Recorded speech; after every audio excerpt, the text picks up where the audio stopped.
Six Nations 2022, folks. Ireland have done what they can do to keep themselves alive in the Six Nations with this 26 points to 5 bonus point win over Scotland, which secures the Triple Crown.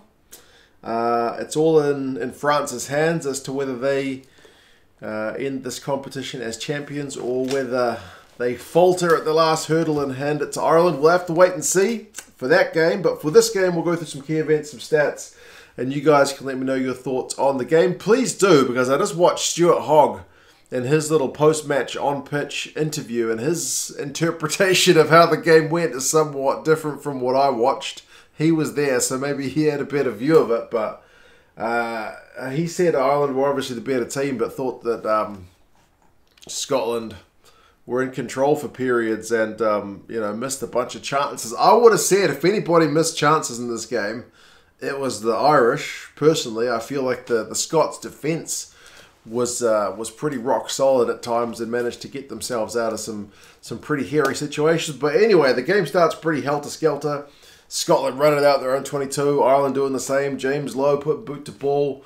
Darcy Graham jumping for a high ball, but then Johnny Gray trying to field it at the same time. So little man, big man, and the little man ends up kneeing the big man in the head, which is unusual. So yeah, some stuff that you probably haven't seen before.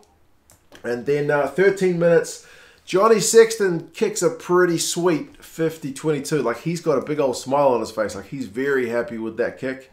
Good chance for Ireland to set a maul and potentially open up the scoring, but the Scots defend it really well, and I was pretty pleased they defended it, because the 50-22 probably shouldn't have been a 50-22, because you can't pass it back into your own half and then kick a 50-22. And that's what happened. Like, I think Ringrose, his carry had gone over the halfway line. And the TMO, who seemed very keen to intervene on a couple of other incidents, which ended up being nothing, didn't intervene on that one. Like, I would have thought, hey, that's worth checking, because they were carrying it. A couple of carries, I think, right up to the halfway line. Like, I had to go back and check it, because I thought that looks a bit dodgy.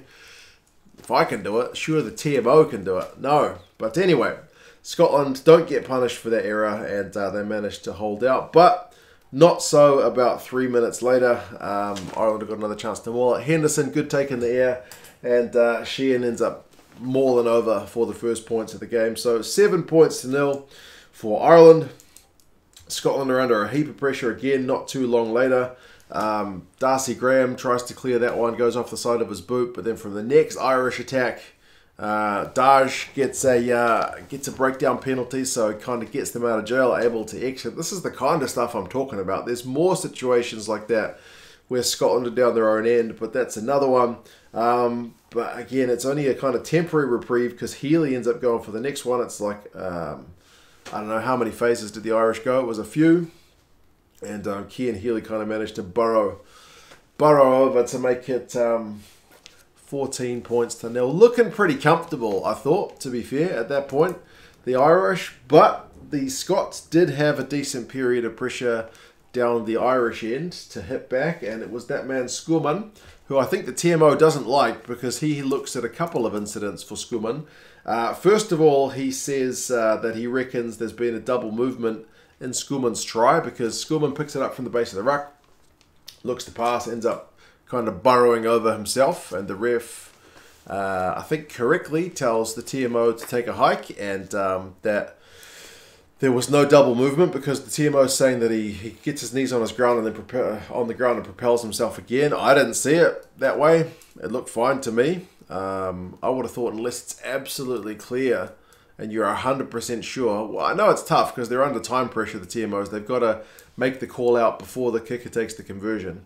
But unless you're 100% sure, I would have said don't stop the game. But they stopped the game. Barnes goes through the process, pretty efficiently, and says, no, the try stands. So 14-5, at least that's back to being game on. Scotland have to stop another Irish maul again before half-time, and the fact they do probably keeps the game alive. Because, like I said, Ireland have had quite a few chances down Scotland's end.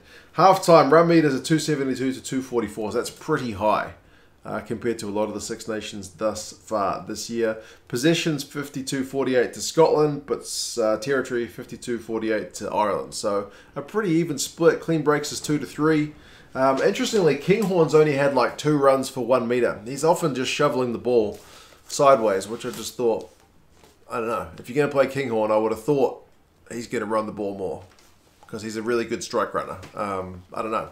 And his conversion attempt was a bit of a stinker. He's not an international goal kicker, that's for sure.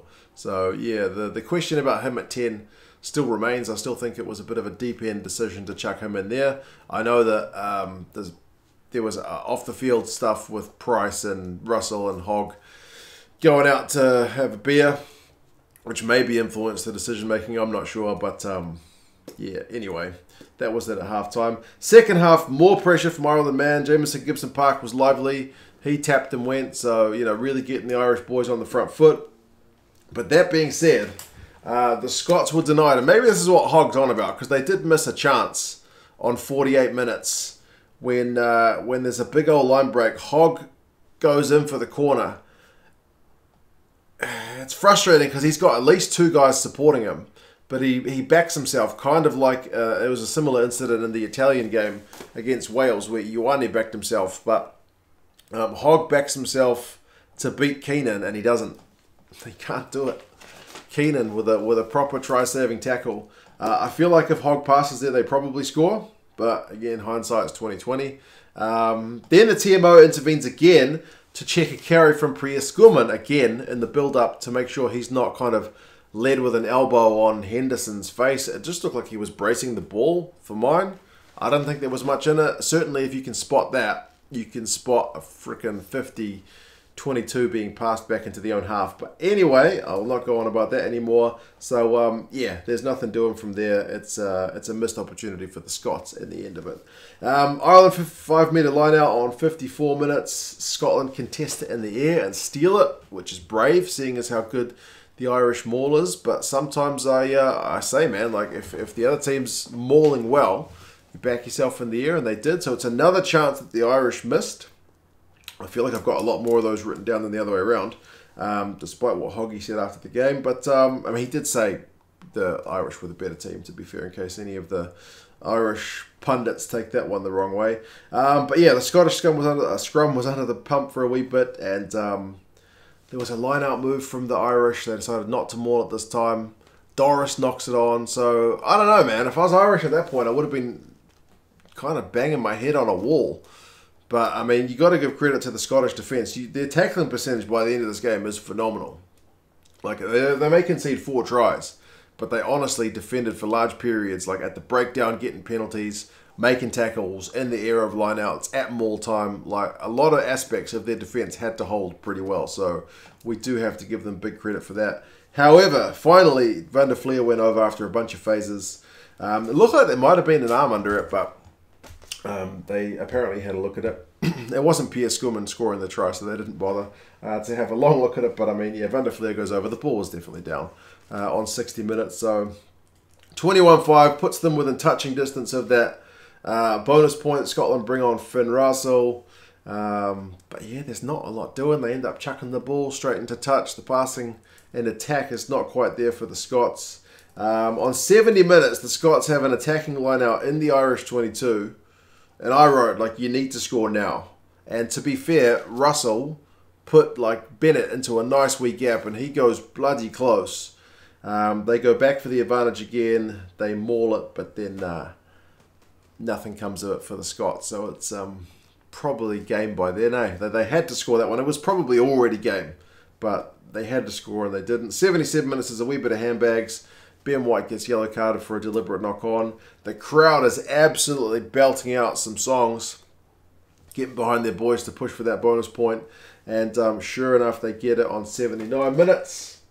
Conor Murray, it's a nice carry from James Lowe.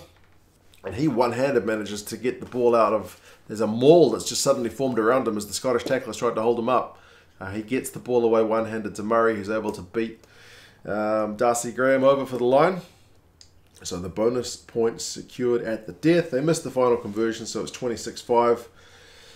Triple Crown secured, like I mentioned, and they've done as much as they can to keep themselves in the race for the Six Nations title. Have the Irish, their fate is now in the hands of the English, which is not a familiar place to be. Run meters, 542 to 382, so a lot more doing from the Irish in that second half. The Scots weren't really able to build on some of that open play from the first half. Possession, 51-49. Territory, 53-47. So second half, it's like 55% possession and territory for Ireland. They really bossed the second half a bit more. Clean breaks, though, finish 5-3 to Scotland. Defenders beaten is 23-10 to Scotland. So their attacking numbers in that regard still look all right. But boy, they didn't have many chances to finish opportunities. Turnovers conceded 13 apiece. Neither side will be that happy with that. Penalties conceded was a bit of a killer for the Scots, 15-10. So, yeah, not the best numbers. But the tackling, like I mentioned, 168 tackles at 94%. I know they conceded 4 tries, like I mentioned, but, I mean, the Maul try, there's not really a missed tackle there. Healy burrowing over, there's not really a missed tackle there. I mean, maybe you could say Graham got beaten by Murray, but he was in a pretty awful situation to try and stop him from there. Flier, does he go past like Schoolman? I'm not sure, but there's not many beaten tackles for this one with the Scottish defenders. Some of those tries were pretty hard to stop. I mean, Ireland's at 85, which is okay without being that kind of fantastic. But in terms of individuals, Gibson-Park, 88 run meters, 2 defenders beaten. Like I said, he was lively. Conan, 51 run meters, a defender beaten in the clean break. Josh van der Flier gets his try. Surprise, surprise, he's their top tackler. 17 from 19 from him. The guy's work rate is massive. For Scotland, Graham has 5 defenders beaten, a clean break and 97 run meters. Schoolman, the big prop, 48 run meters, a clean break and a defender beaten. Hamish Watson, 22 out of 22 tackles. The guy gets through a mountain of work. But yeah, there you go. Very solid Irish win. They get the bonus point. So mission accomplished for them. The Scots, it's another loss in Dublin. The second half really didn't go their way. But honestly, you do need to give credit because you saw what happened to Wales. They conceded, how many tries did they concede? I can't remember now, but yeah, didn't they miss all their conversions? I can't remember. It's too long ago. Been up since 3 in the morning. But yeah, the Scots could have conceded more points, is my point, if not for that that epic bit of kind of defending throughout the game. Yeah, so there you go. That's the game. We now await England and France in 43 minutes from when I turn off this video. You guys take care of yourselves, and I'll see you in a couple hours. All right, take care. Bye-bye.